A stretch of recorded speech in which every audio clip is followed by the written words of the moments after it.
Anybody want to shout out what there was when they were a kid? Whale trainer. What's that? Whale trainer. Whale trainer. That's awesome. Anybody else? Fighter pilot. Fighter pilot. What was this over here? Astronaut. There it is. Yeah. Awesome. Spider-Man? Beautiful. Oh, that's awesome. A lot of, wow, oh, keep going. I love it. This could be like halfway through the sermon and someone goes, astronaut. I really want to start out by saying sometimes with ADHD, when you're doing a sermon, you get through it and you're like, I hope people left with like the one point that I want to land. And I'm going to give you 2 points I really want you to walk away with today, regardless of if I get to them or not. The first is that I want us to focus on the fact that, and this is a cheesy line, I know, but I've really fundamentally come to see that it's true as I work a journey of recovery, which is that God can dream a bigger dream for myself than I can dream for myself. And the second thing that I really want you to know is this quote, and this is by James Finley, and he says, I want a God who prevents me from nothing, but unexplainably sustains me in all things. I want a God that prevents me from nothing, but unexplainably sustains me in all things. If we walk away with those 2 things today, I will be so, so happy. I journal a lot. I started journaling when I got into recovery. I'd never done that before. This is my first journal. This was given to me by my Uncle Todd. Uncle Todd isn't really my uncle. He's my wife's uncle, but he's basically my uncle, and he had been in recovery, and he had gone through treatment. And before I went in, he gave me this journal. I don't know if he expected me to use it, but I opened it up the minute that I got there, and it's been a practice and a rhythm in my life ever since. And for me now, it's kind of where I do prayer. So when I want to pray, I go and I write it down, and for some reason that just feels more real afterwards. Like I can hold on to it. And this week I finished a journal. And whenever I do that, it kind of feels like this cool moment where I'm like, I'm ending a chat. And I'd use like, this is the only journal that's not a moleskin journal, because now I'm super like OCD about the ones that they all have to like line up and everything, and they're all color coded. But anyway, they're all in my closet, and I get to like add another one to the thing, and it feels so satisfying to like slide that in and be like, bam, look at another chapter of my life. But when I don't have a journal and I'm waiting for my next one to arrive from Amazon, or if I go to Barnes & Noble or whatever, I'll write in this thing I call the in-between journal, which is a fascinating little journal that I have that just ends up like having these like really far and away in between. Like sometimes they're a year apart, sometimes they're 6 months apart. You can flip through like 4 pages, and in 4 pages you can go back like to 2020 or 2019 in terms of how fast that goes. But today, I really want to like that dreaming notion, the way that God can dream a better dream for us, is really illustrated in a moment in my journaling. And it's kind of this up and down nature of faith. That's why I love the Psalms so much. If you read the Psalms, which we're going to read today, you'll see the writer of the Psalms goes from these wild swings of like, I love God, God is the best, to like, where are you, God? I'm in the depths, right? All in one kind of foul swoop. And in 2020, or like late 2019, when I checked into rehab for the first time, and I was journaling, I had this profound moment that I think illustrates this like up and down relationship with God so well. On New Year's of 2020, I'm going to read this verbatim if I can get it open. Right here. I don't know if anybody can see this. It says, whatever comes next, I'm ready for it. And it's highlighted and it's underlined, and there are a bunch of like explanation points, and it's super clear that I am brave and that whatever is going to come next. And to say this on January 1st of 2020, boy, did I not know what I was saying. But the very next day, and this is the nature of being in rehab, it says January 1st at 5:46 p.m., my anxiety has gone through the roof. I finally got it to cool down, and then at dinner just now, they served me raw turkey, which luckily I caught, but may have eaten some of which is enough to give me a panic attack. This is not a good place. And then I signed it and dated it just in case I die. And I literally said, in case I die, right? So this is the up and down nature of faith. There's, I've got it, I've got this, everything is good. And then right after that, 1 page flip. I have no idea what I'm doing. I might die. I'm going to sign my name so you can find me and tell my relatives. But this is really, really evident in the Psalms. So we're going to read Psalm 23 together. This is a beautiful psalm. The Lord is my shepherd. I lack nothing. He makes me lie down in green pastures. He leads me beside quiet waters. Sorry, I'm going way too fast on that. He refreshes my soul. He guides me along the right path. paths for his name's sake. Even though I walk through the darkest valley, I will fear no evil, for you are with me. Your rod, your staff, they comfort me. You prepare a table for me in the presence of my enemies, and you anoint my head with oil. My cup overflows. Surely your goodness and love will follow me all the days of my life, and I will dwell in the house of the Lord forever. That's a psalm of David, and that sounds like a man who has his faith in check. That sounds like a certified human being that knows his walk with God, that knows this path. But if we flip the page one over, I'm not kidding, one chapter, Psalm 22 begins like this. My God, why have you forsaken me? Why are you so far from saving me, so far from my cries of anguish? My God, I cry out by day, but you do not answer. By night, I find no rest. Is that relatable to anybody else? Yeah. There's this beautiful rhythm of going away and coming back again, going away and coming back again. In Hebrew, we call that teshuvah, which means to turn around to the way that things always were supposed to be. That's the word we get in English that's called repent, which feels really kind of punitive and ugly, but it has its roots in something beautiful, which is that the very rhythm of life is going away, coming back again, going away, coming back again. And that's actually the rhythm of our relationship with God, is that I pull away, I come back, I pull away, I come back. This is where that line, I want a God that sustains or that prevents me from nothing but sustains me in everything, really comes into play. If you look at Psalm 23, again, if you don't mind just like flipping through that psalm really quick, you'll see a God that walks with us. And the metaphor that they're using in this psalm is the metaphor of a shepherd, which in biblical times, the shepherd was this really unique figure in society. If you were a shepherd, you weren't just watching your own flock. You were actually watching maybe a whole town, maybe a whole like set of towns' flocks. People couldn't afford to just have a shepherd on their own, so they would communally sort of cash in on like, this guy is going to be our shepherd, we're all going to pay him, and he's going to lead all of our flocks. And so that was your livelihood, and your livelihood was dependent upon this one human being to make sure that your flock survived, to make sure that your sheep survived. And he would go out and he would go before the sheep, so he'd let them all lie in a green pasture, and then he would go out and he would go see where's the next place that we need to be. And then he would go find that next calm place or that place that had resources, and then he would bring all of those sheep over. And in some really dramatic instances, which are recorded in the Bible and also in history, like sometimes you'd have to go toe-to-toe with wild animals, thieves, all these people that were trying to rob like whole towns, and you were in between that and the whole town. It was a rough gig.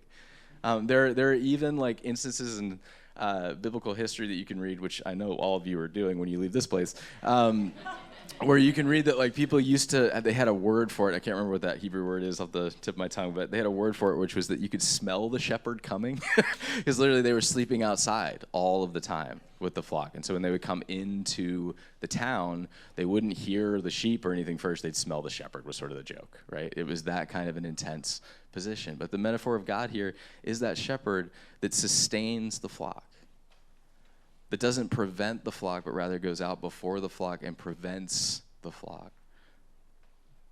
This is the metaphor of God that actually gets in the mix of our troubles, in the mix of what's going on in our lives. It's not a linear story with God, neither is it through this psalm. Like if you think about all the places that they're going, if we try to draw a map to all of these resources, it doesn't look like there's a start and a finish. It looks like this sort of zigzag, like we'll go over here for the water, then maybe we'll go over here for those green pastures, and then we'll go lie down for a while, and this over here. Like there's all this meandering through. And I think that's a real picture of our path with God, is that it's not a straight line, and that that's actually okay. I think so much of us grew up with a faith where we were handed, where it was told like, you have to kind of meet these certain benchmarks, you need to be doing those certain things, and then it kind of aligned with the American dream in a weird way, where it was like, you're gonna hit these benchmarks, and then you're gonna get these kids, and then you're gonna do these things, and like, for a lot of us, none of those things actually really happened. Or even more fundamentally, maybe real life happened. Maybe things like rehab happened. Maybe things like tragedy happened in your life. And it derailed what you thought was going to be this up and up and up trajectory. But I think what we see from this psalm is that God lovingly walks us through everything. The whole point of God's love for us is this word shalom. And shalom doesn't just mean peace. It's not just a greeting to, it actually means wholeness. Corey's talked a lot about this, and I love this. This is his definition of sin, which is anything that disrupts shalom. It's anything that disrupts that wholeness for us. And so that picture of wholeness is what God is really looking for in our story. And when God is dreaming up that dream that's bigger than what we can dream, he's dreaming up that wholeness more than he's dreaming up that linear line that maybe we would want to see or we would want to hold on to. I've been listening to a lot of podcasts. I guess there's twice this has come up. I was listening to a podcast this week. I was going to say I was listening to Oprah, but that would sound like I was in the same room with Oprah. I was not in the same room with Oprah. I was listening to a podcast in which Oprah was on. And man, I had this instinct to be like, I don't know, what does Oprah have? I mean, that's a crazy statement too. What does Oprah have to offer me? Yeah, she's Oprah. But I listened through this whole podcast, and it was astounding. And she mentioned this story that I will never forget because I think it illustrates this so perfectly. She said when she was a kid, growing up in rural Mississippi, she went over to a friend's house, and this friend's dad was enormously wealthy in the town. And she went over to the house, and he had like 2 BMWs in the driveway. And they had a driveway. And then they had this huge house, and her friend had her own room. And that wasn't what impressed her the most. She said what she really noticed, though, is when she would walk their property, she said, he's got trees on this property.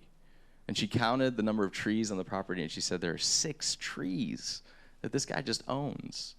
When I am successful, I want to have 6 trees on my own property. And then she said she woke up in her 60s, outrageously successful, by the way. I don't know if you all follow Oprah. It worked out. She woke up in her 60s. She looked outside, and she remembered that memory. So she decided, I'm going to count the trees in my yard. And she went outside, and there were those 6 trees. And then she said, behind those 6 trees, it just so happens, Oprah lives and owns a forest. And there were hundreds and hundreds of trees. I think our best plan, our best dream is often just those 6 trees. Like, that's all I can see because maybe I've seen it somewhere else. It's like a copy and pasted dream, right? I've seen that. I can pull that template for myself, and maybe I'm going for that, and I make that a benchmark for myself. But that's the best I can do.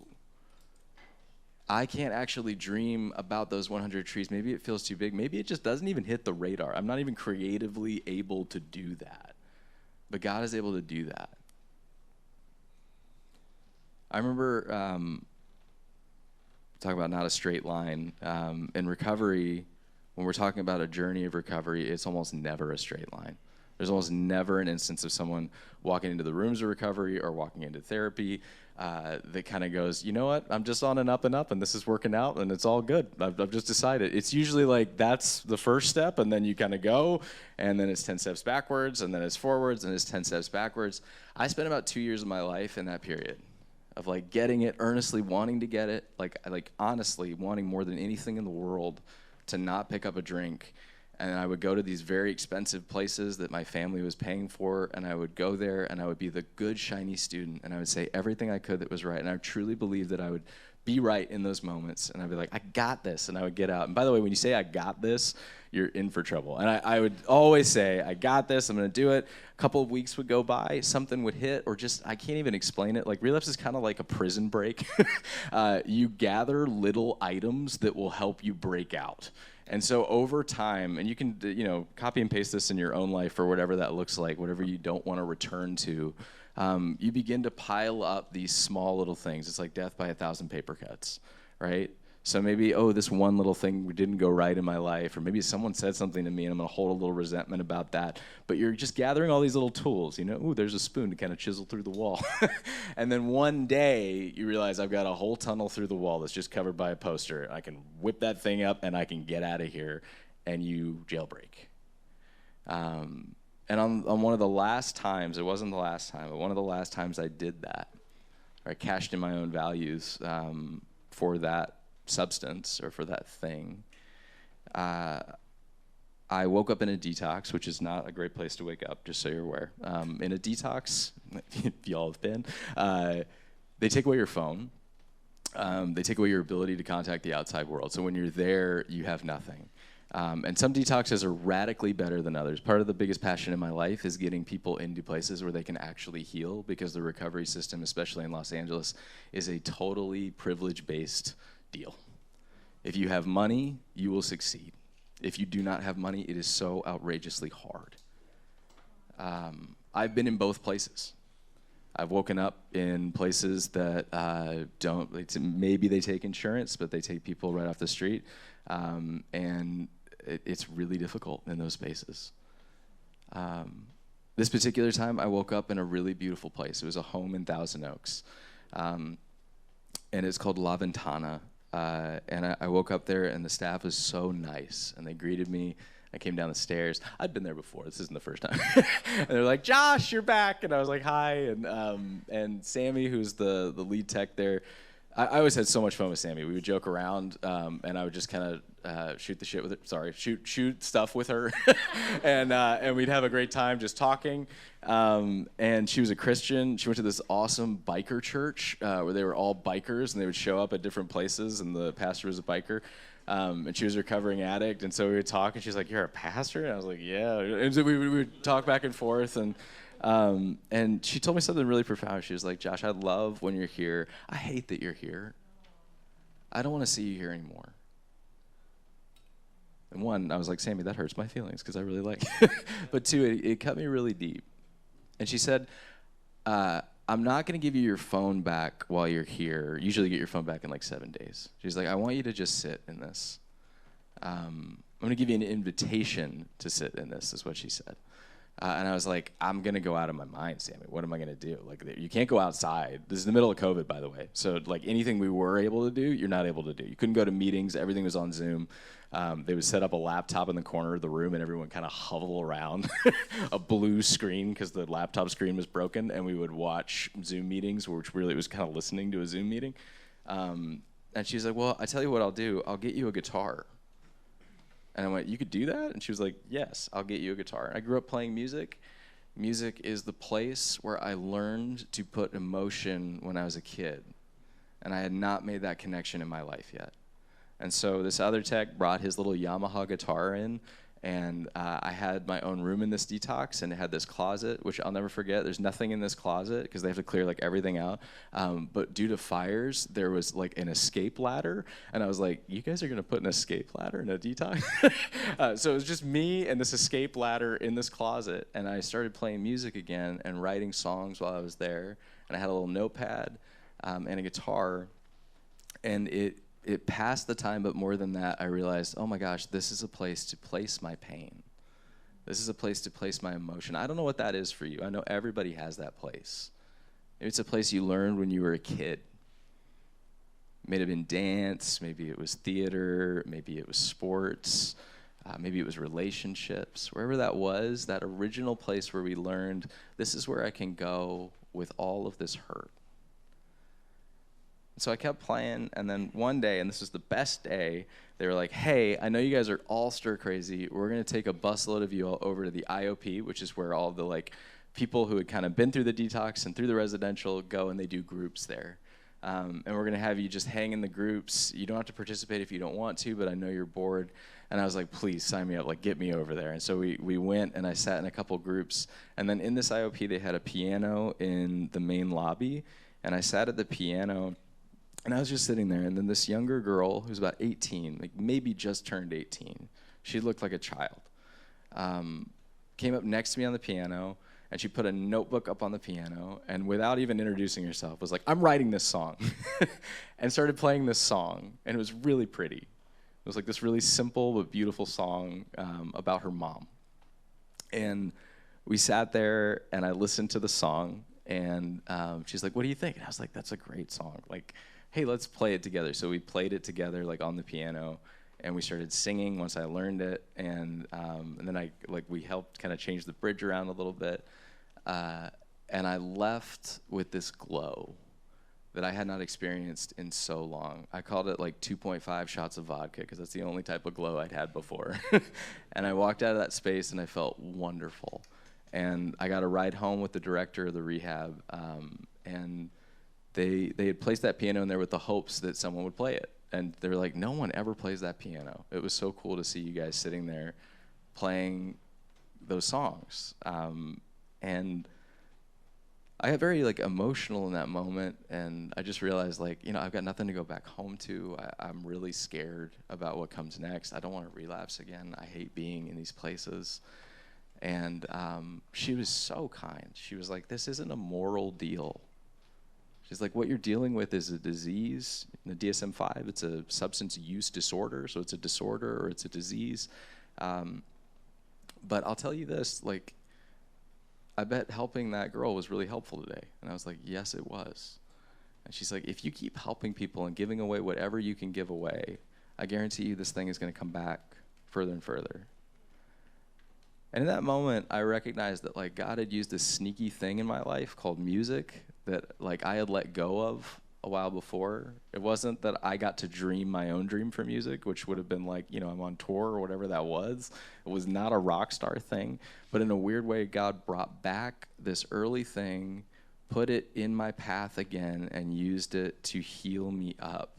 And slowly by slowly, and again, it's not linear. That was not the last trip, unfortunately, to the detox. But it planted a seed in me that continued to grow, which is that if I can find these places and these rhythms that not only I can emotionally connect with, but I can also give away, then maybe I have a shot. I want a God who protects me from nothing but sustains me in everything. So with that, I'd love for you all to get back into your groups and go over this question together. What would it look like to give yourself permission to dream bigger than you usually allow yourself to?